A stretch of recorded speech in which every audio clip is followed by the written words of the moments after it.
Aniya na mga dagkong balita sa Balitang Bisdak karong Lunes.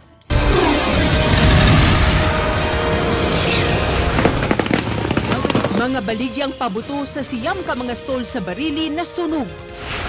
19 ka mga panimay na sunog sa Mandawi City. Inahan og duha ka anak na babay patay sa sunog sa Babatngon, Leyte. Ug himalitan ang trending sa t-shirts para sa pagsugat sa New Year. Kini ang GMA Regional TV, Balitang Bisdak. Maayong hapon, ako si Cecil Kibod Castro.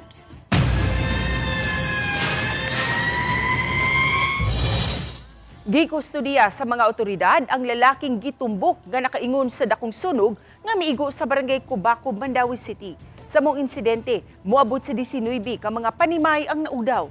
Ang detalye ni Nico Sereno. Nagdilaab nga kayo sa nagtapad-tapad nga mga panimay. Kini ang misugat sa kabumbiruhan nga miresponde sa may sitio 6A, barangay Cubaco, Mandawi City, 1:30 kagahapon sa kadlawon. Sudlunon og dulhugon ang dapit nga nasunugan, maong gisumpay-sumpay na lang ang hose sa mga bumbero. Human sa sunog, kini na ang itsura sa dapit.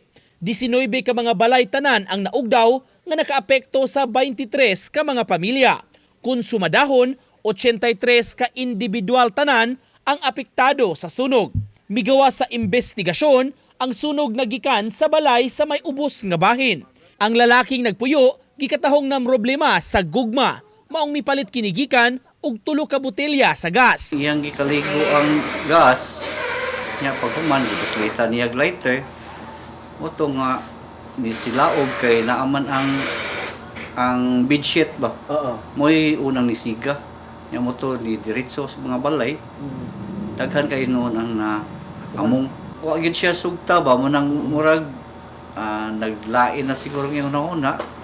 Motong muti ang gibuhat. Ang 54 anyos nga lalaki nga makita sa hulagway nga gigamitan og emergency thermal blanket na kaangkon og second-degree burns. Anaa pa siya karon sa ospital tungod sa injury. Apan gikonsiderang arestado, human giingong maoy nakaingon sa dakong sunog. Samtang nanawagan og tabang ang mga nasunugan. Labi na karon nga magbag-ong tuig nga wala sila'y Pinoy-anan. Ay wala gyud. Tapos niya, hinatag lang gini. Oh. Ang kuan sir kining motor wa po na pagawas. Walang paggawas kay ang dakon maging kayo. Paghugno lang sa ihang tiris daan waray 2 minutos so hugno paspas kinapaspasan jud kayong kayo. Samot na wala pa yuto maguwan basa kinadalian na gid kayo. Amo to wala na ko kakuan nga hurot na ni diri. Matulog mi, magyuyal mi matulog sa laing balay. Pait kayo sir. Ang iyang problema, iyaran dato. Kung sa problema niya dito, nga kanang uyab-uyab niya. Uban ni Marlon Melgazo, Nico Sereno, Balitang Bisdak. Patay ang inahan ug duha ka mga anak sa nahitabong sunog sa Channel Ridgeview, Barangay District 1, Babatngon, Leyte niadtong Sabado. Nagidad og 34 anyos ang inahan, samtang ang duha ka mga anak nga babay nagidad og 13 ug 8 anyos. Base sa investigasyon sa kapulisan, hinanok ang pagkatulog sa mga biktima dihang miulbo ang dakong kayo sa ilang balay. Wala na makagawas ang mga biktima. Nagsugod ang sunog alas 12:30 sa kadlawon ug napaong pagka alas 2:49 sa kadlawon.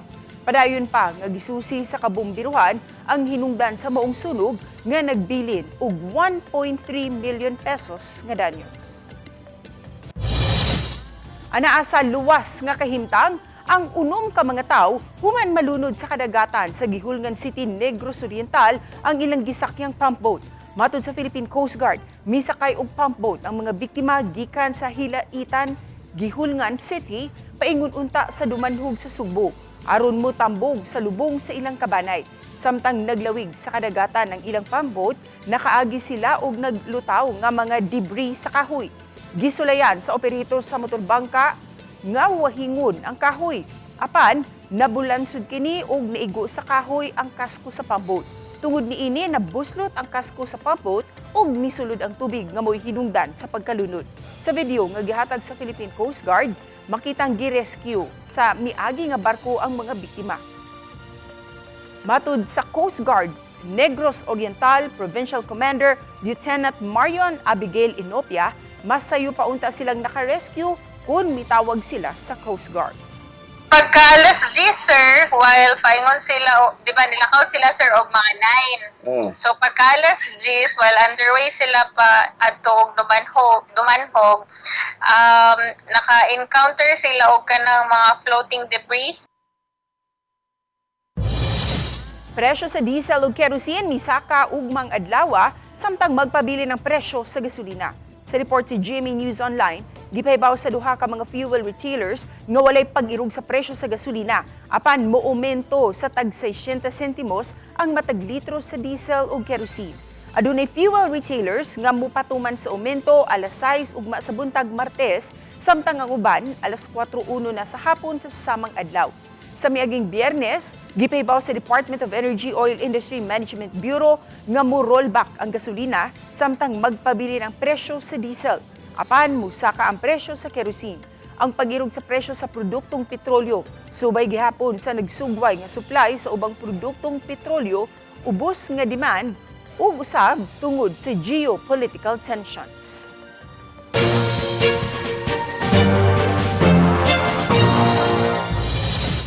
Nahuman na ang 14.9 million pesos nga Phase 1 sa 4-story 8 classroom sa Suba Basbas Elementary School.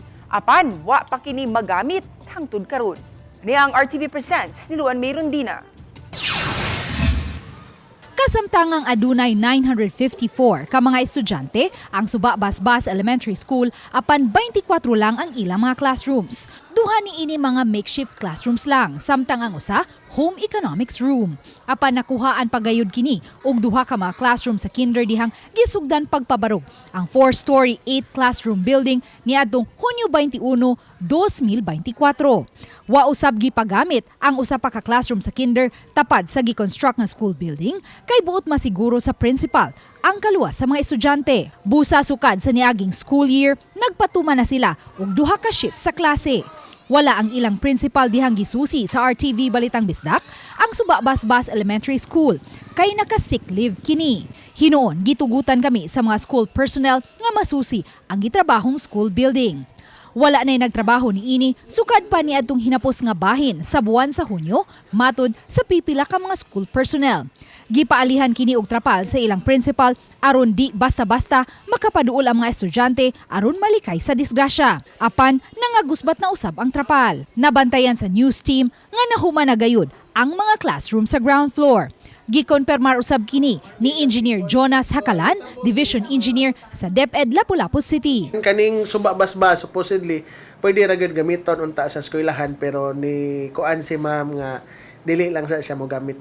Gisuwayan sa RTV Balitang Bisdak pagkuha ang habig ni kanhi Lapu-Lapu City Lone District Congresswoman ug karon Mayor Cindy Kinchan kabahin sa moong proyekto apan nibalibad siyang ma-interview kay matud niya puno ang iyang schedule sa tibuk adlaw.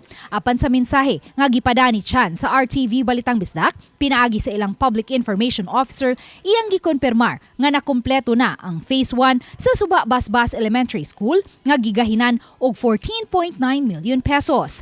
Apan hangtod karon wa kini magamit kay matud niya buot sa principal nga masiguro ang kaluwas sa mga estudyante ug malikayan nga mabalda ang klase kung magsugod na usab unya ang pagtrabaho sa Phase 2 sa naasoy school building. Kung imong tan-awon, daw na humanagayod ang ground floor o Phase 1 ni ining maong school building. Hitsas na kini sa mga pintal, electric fan ug uban pang mga features. Apan tungod kay wa pa kini ma-turnover, napasagdan ang maong school building o gani ang hallway o ang labi ni ini gilumot-lumot na o gikamangan na sa mga sagbot. Matod ni Engineer Hakalan, nabutangan na hinuon og slab ang second floor ni ini ug gimanduan na niya ang kontraktor nga mapa-waterproof ang flooring ni ini. Since dili pa man mabutangan og kanang atop ang upper floor, gipa-kuan na lang nako ang flooring, gipa-waterproof kay daghan naman gud mig kuan sa una nga instance nga if dili ma-waterproof mo kuan ang tubig ba motuhop siya which is mo damage siya sa structural sa building. May pagpasabot usab si Engineer Hakalan kung nganong ang pag-construct sa 4-story 8 classroom building na anam-anam ug wa gilayon mahatagi sa kinatibuk ang pondo. ang kuha ni congressman is ipabahin man niya sa ubang eskwelahan pod. So instead of making a 4-story building, naka-ready na lang ang iyang structure to 4-story. O niya requestan lang og additional funding para makompleto gid ang 4-story. Ning bag-o lang, gimanduan sa uluhang buhatan sa Department of Education ang tanang mga regional o division engineers sa pagduso og report sa wa matiwas nga mga school buildings. Kini aron masubay kung aduna bay irregularidad sa maong proyekto. Uban ni Marlon Malgazo, ako si Luan Merondina ug kini ang akong short dokyo. Kini ang GMA Regional TV, Balitang Bisdak.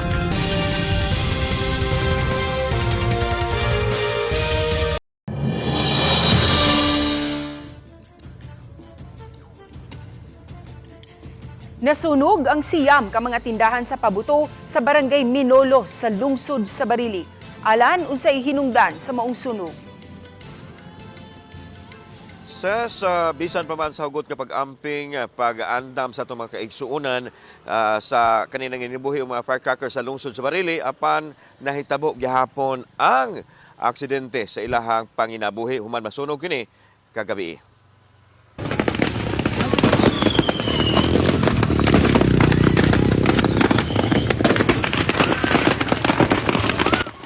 Kini ang video nga kuha ni JP Bincula sa nasunog nga matindahan sa Pabuto. Matod sa mga tao nga labaw pa sa pagsugat sa bagong tuig ang kasaba nga nadungog og sa pagtan-aw dako man diayng sunog. Nadawat sa Barili Fire Station ang alarma sa sunog alas 9:33 og nakaabot na mga bombero alas 9:38 og napaong ang sunog alas 9:59. Sa investigasyon sa BEP Barili, adunay duha ka lalaki nga mipalit og triangle ug ang usa nila ang minuslit sa pabuto nga gihulog sa tindahan nga gipalitan. Nakatugpa ang pabuto sa 1,000 rounds nga Judas belt ug dali kaayong nakalamoy sa ubang firecrackers nga gipamaligya sa katapad nga mga tindahan. Nahawiran pa ang duha ka lalaki apan nagkabuhi dihang ang mga tawo giuna ang pagsalbar sa sakiran nga naa sa fire scene. Dali nga nakasibat ang malaki apan habilin ang motor nila nga napaig sa sunog. Samtang ang plate number nakuha usab nga maoy yawi sa pag-ila sa naasoy mga lalaki. Ako magdawom ni mo nga imo mingingon ato kay nagkakuha lang stall may na may nakuhan apil mo bang stall may labot. Ay tama konsensya ka, kiyon sa amin ni mo, mapaliktad na ni mo sa ibong pamilya. Dakong problema sa mga vendors din dakong kadinad sa puhunan nila ang nawagtang. Inutang matud pa ang gipuhunan nila nga kinahanglang tubuan sa pagbayad. 100 ganto sa 300,000 pesos ang kapital nila sa ilang mga tindang firecrackers. Ako ang punan na to between 260 to 280. Pila na katuig na negosyo? Murag 7 years na. Kini ang baligyaanan og pabuto diri sa barangay Minolos, lungsod sa Barili nga nasunog pasado alas 9 kagabi. Matod pa diri sa stall number 15 nagsugod ang kayo. Human dunay duha ka lalaki nga nipalit og triangle worth 20 pesos og ang usa didagkot nini og gibutang hantod ni paka-paka ni katay sa ubang mga stall. Gimiting sa BP Barili ang mga tag-iya sa tindahan nga nasunog. Nagkayusa sila nga mituman sa lagda sa luwas kapag pamaligya sama sa pagbutang og mga fire extinguishers, signages, tubig ug uban pa. Samtang adunay unom ka mga stalls ang wa maapil sa sunog pero nagpaabot pa sila og go signal kung tugutan ba sila nga makapadayon sa pagtinda. Gikatagdag magtigom pa ang BEP sa ilang counterpart sa PNP o sa lokal nga kabahanan sa Barili sa himuon nilang lakang. Akong panawagan sa duha ka tawo nga nipalit kung wala mo intensyon nga inyong gitong gituyo ari mo diri sa station kay para atong maistoryahan. Sa wahing kalambuan gikan ta sa Barili, wa pa mapatimaw ang duha ka malalaki nga giingong responsable sa sunog nga hitabo sa mga stores dito sa barangay Minolos. Padayon nga panawagan karon sa mga otoridad nga unta mo patimaw sila aron makahatag sab sila katin-awan nganong ila tong nahimo. Ses. Dagang salamat, Alan Domingo. Uneven nga parte sa highway sa Konsolasyon, gireklamo. Kuha kini sa usa ka content creator sa bahin sa highway sa Barangay Pitugo nga giingong kanunay makadisgrasya. Matud sa uploader nga si Renz, niatong Sabado long sa gabi ikaduha na siya nga motorrider nga natumba. Nagkapangus-pangus ang rider. Sa pagsusi sa GMA Regional TV, matud sa mga nagtrabaho sa maong dapit, daghan gayud ang mga tumbang motor, ilabi na kung maguwan. Adunay gabi ipagani kuno nga 5 ka mga riders ang nangatumba. Hinuon human ma-post ang maong content ni atong weekend karong adlawng Lunes, gi-aksyonan na kini sa DPWH. Gisapawan na og aspalto ang uneven nga portion. Okay, nakamong na ako karon. Ikaduha na ako karong adlaw. Wala mabantayan, mahuga na. Malukapa mga samot na motor. Gikan sa nang hapon na sa mag-uwan-uwan bitaw sir, ya kusog na bitaw sila magpadagan. Kada kasagaran kusog ay padagan mga motor sa iba disgrasya diha. Kagabi duha sir. Gabi Sa Gunso nagsunod gid sila. Halos na kada adlaw ingo. Load down. May nga makabangon rag balik. Kuna nga pangos yun. Pangos sir. City of Talisay Traffic Operations and Development Authority kun City Toda may pahimangno sa mga driver ug motorista nga mag-agian sa Talisay City nga magmatngon ug maghinay-hinay lang sa pagpadagan atol sa long holiday. Kini aron kalikayan ang disgrasya sa kadalanan. Ini ang report ni Fem Ridomabo. Kini human 5 ka pasahero ang naangol sa dihang nagkabangga ang duha ka van sa Cebu South Coastal Road sa iskina sa Oldog Street sa Dakbayan sa Talisay. Nedto pasado 3 sa kadlaon, December 26. Mato ni Joy Tumulak, hepe sa City Toda, nga sa ilang pakisusi, padong matod pa sa habagatang bahin sa probinsya sa Subang o sa Kavan. Go signal sa ang habig nedtong orasa. Samtang ang laing van nga gikan sa south pag-abot sa junction kalit nga mi left turn padong sa Oldog Street. Bisan pa og stop signal sa ang habig. Misangpot kini sa panagbangga sa duha ka van. Go signal man niya itong higayuna ang kining going south van nga facing south. Kusog-kusog yung dagan kay go signal. Pero kini pong may kalit og left turn, nangayawat siguro ni nga di siya makaabot or unsa kay iyang una-una, hangtod na nag-abot sila sa tunga. Mato ni Tumulak nga 5 ang naangol, lakip na ang driver sa usa ka van. Luwas na ang ilang kahimtang. Nagkasettle raw usab ang duha ka habi kinungdan nga wala ra matanggong ang usa ka driver sa van. Tungod niini subling pahimangno ni Tumulak sa mga driver nganing panahon nga luag ang trapiko sa mga dagkong daan sa Talisay City, mas magbinantayon. Mosunod sa traffic light ug di magpakusog og dagan. Ipahinamdam sa atong mga motorista, di lang gyapon ta mo kumpiyansa o panalitan mingaw ang atong daan, di lang kita mo kumpiyansa labi na gid og moagi tag intersection. Kinahanglan nga atong i-apply daan ang brake and then mulingi ta sa left and right. Una ta mo padayon sa atong pagdagan. Uban ni Clans Gubutin og Rod Prado, Femery Dumabok. Balitang Bisdak. Kini ang GMA Regional TV, Balitang Bisdak.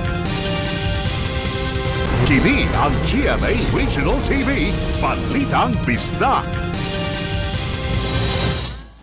Patay ang usa ka lalaki samtang nagmaneho sa iyang motor ug mibangga sa usa ka sakyanan sa sitio Bosong-Bosong, Barangay Timbaon, lungsod sa San Juan, Siquijor. Gisulayan pauntag dala sa ospital ang biktima nga si Eduardo Tangkay Jr. Apan nakabsan ra usab kini sa kinabuhi. Sa investigasyon, nasairan nga wala makadala og lisensya ang biktima ug wala usab nadala ang rehistro sa motor nga gisakyan. Sumausab sa mga nakasaksi nga kusog kaayong dagan sa maong motor. Mikawat kini og linya sa dalan ug kalit lang kining midasmag sa sakyanan. Nakaangkon og samad sa lawas ang biktima. Samtang nakig-areglo na usab ang isig kahabig. Lain na sab nga motorista ang mipatimaw karon ug mireklamo niining nahitabo sa traffic office sa Lapu-Lapu City. Natiketan sa traffic violation nga iyan nang nabayran apan naisyuhan gihapon og arrest warrant. Ang report ni Nico Sereno. Human makadungog sa na-report sa atong programa sa usa ka driver nga nalutsan og warrant of arrest sa traffic violation nga nabayra na, nakapaalarma kini sa usa pa ka driver nga pupareho og naagian. Ang 39 anyos nga taguon nato sa alias Jerry na masahero gamit ang tricycle sa Lapu-Lapu. Aminado hinuon siya sa sayop ni adtong Mayo 18. Nihunong tungod sa pedestrian lane aron pag-pick up og mga pasahero.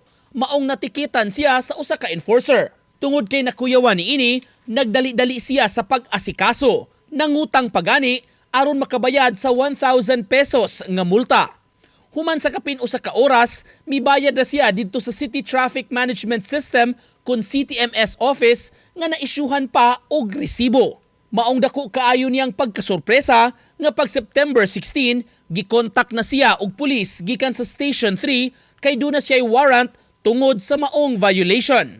Sa sunod nga adlaw siya nakapatimaw sa police station kun diin gihimuan siya sa naandan nga procedures. Kisa akong dughan diri nga kita ilis ko kanang sa ilahang pag-shot na ako, yelo nga sinina og na ako ngan nga murag tangan og kriminal.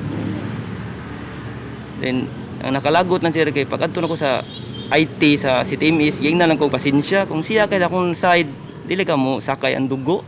Wala ra hinon siya na priso og dugay apan mipiyansa siya og 2,000 pesos. Niadtong Oktubre, gi-arraign o miatubang gyud siya sa korte kundi didto gi-manifest sa depensa nga nakabayad na siya sa multa maong gi-withdraw ang maong kaso.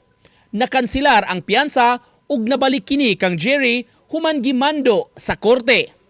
Gi-question niya ang proseso sa CTMS nganong nahitabo man kini bisan nabayra na ang multa isip kondisyon aron dili mapasaka ang kaso. Gitunon po na sa clerk, ako ra pong gidawat ang resibo ang citation, ang ingon nila sa attorney dapat iadto na sa IT iuli unta kay para mao kunoy mo kuan sa dakop mo iris ngadto then matakay bawas lang mga proseso lagi kay trabaho sila may nalabaho din na. Tungod sa naagian, miduso niya pang Oktubre og formal complaint si alias Jerry sa ombudsman ug nang hinaot siya nga moimbestigar sila. Labi na nga dili ra di ay siya ang motorista nga nadakpan pero nakabayad na apan nakiha og naisyuhan pagyud og warrant. Ako sa GMA7 balita. Ni nangay ako din giukay ako mga papilis para mutawag ko sa ombudsman nganong daghan mi dakpan di wa pa mo gini action ko sa man sa CTMS di masa nako pero ako nang gidawat pero dapat nay manubag. Gisuwayan sa GMA Regional TV sa pagkuha sa habig sa CTMS kabahin ning maong bag-ong reklamo apan wa diha ang mga labaw pag adto namo. Sa text message sab kanamo sa ilang hepe karong adlaw, nagdumili pa kini sa pagkomento kabahin sa maong issue. Uban ni Marlon Melgazon, Nico Sereno, Balitang Bisdak. Public Employment Office, Service Office kun Peso Lapu-Lapu City naguna sa labing daghang job seekers sa tulo ka mga highly urbanized cities sa Sugbo. Si Luan Merondina sa report. Sa tibok tuig 2025, ang Lapu-Lapu City ang nakatala og labing daghang mga job seekers o mga nangindahay nga makatrabaho nga niabot sa 16,653. 52.5% kini sa kinatibuk ang gidaghanon sa mga registered job applicants sa gipahigayong mga job fair sa Tri-City sa Metro Cebu. Gisundan kini sa Cebu City nga nakatala og 12,306 job seekers o 38.8%. Samtang ang ikatulo ang Mandaue City nga may 2,703 registered job applicants o 0.3%. Unsay implikasyon ni ini? Ang implication ani is mas wider ang reach sa Peso Lapu-Lapu.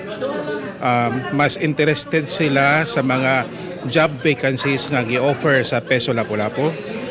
Nya variety no daghan og kapilian ang mga job seekers nato sa Peso Lapu-Lapu considering daghan tag mga industries. Gawas nga nahimutang sa Lapu-Lapu City ang tulo ka mga dagkong export processing zones ubay-ubay usab sa mga hotels, resorts, supermarkets ug mga BPOs ang nisalmot sa mga job fair sa Dakbayan. Matod ni Kim Francisco, Peso Manager sa Lapu-Lapu City, niabot usab sa 15 ka mga job fair ang ilang napahigayon karong tuiga. Sa naasoyng mga job fair, nasuta sa Peso Lapu-Lapu nga ubay-ubay sa mga na-hired on the spot, mga senior high school graduates, diin labing daghan, mga babay. Mostly mga production positions ang gusto gyud sa ato mga job seekers no. That's 82% ang preferred jobs ang sa kanang production work.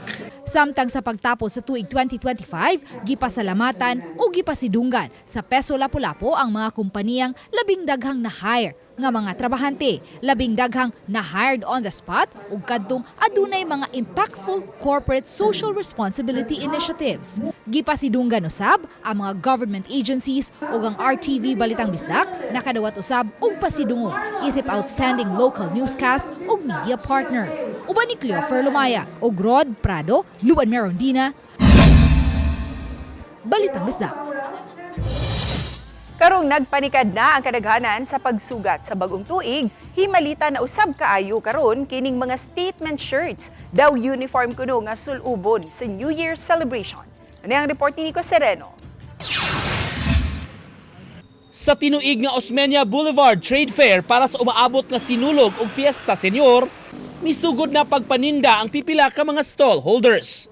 Sa pagkakaron, kadaghanan pa sa abli ang mga nagnegosyo og t-shirt printing. Gawa sa mga disenyo sa Santo Niño ug Sinulog Festival, na busy karon ang mga manindahay sa mga orders sa mga t-shirts para sa New Year. Tag 250 ang baligya sa mga shirts nga may lain-laing disenyo. Dagan naman po, bayubay sa damong kuan ang ginaprintahan po na t-shirt. Dagan po nag-order po. Ug kay New Year nga naputos sa mga tradisyon ug practices ang mga tao, himalitan ang t-shirts nga puti ang kolor tungod sa 2026 Color of the Year nga Cloud Dancer. Ug kay giingong lucky color usab kuno ang teal nga nagrepresentar sa balance, change o stability, mausab kini ang laing kolor sa mga t-shirts nga gipamaligya. Kaduduha ra sad mi kung ang kwarta ra sa imong gahagad. Mao lagi mas gwapo jud ang uniform kung kumpleto mo.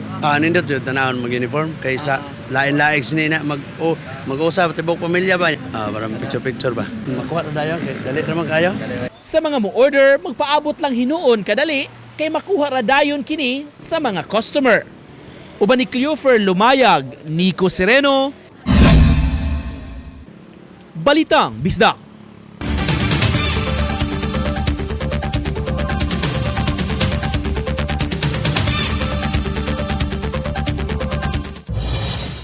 Padayon gihapong gipangita ang usa ka pari sa Leyte nga missing hangtod karon.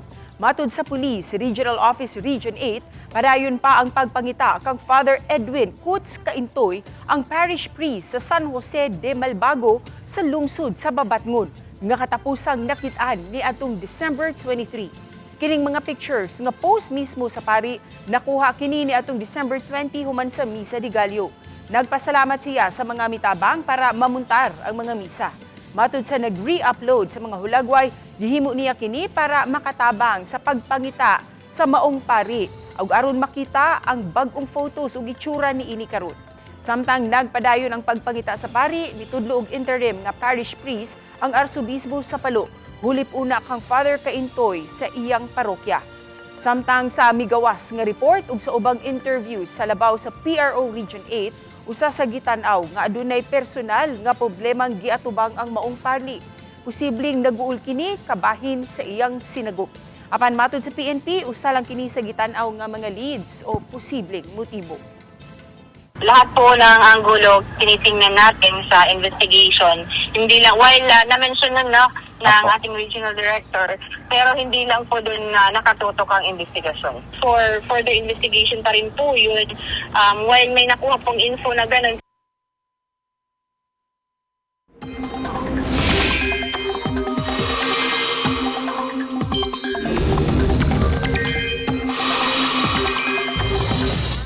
Walay nabantayan ang pag-asa nga hulga sa daotang panahon hangtod sa katapusang mga adlaw ni ining tuiga.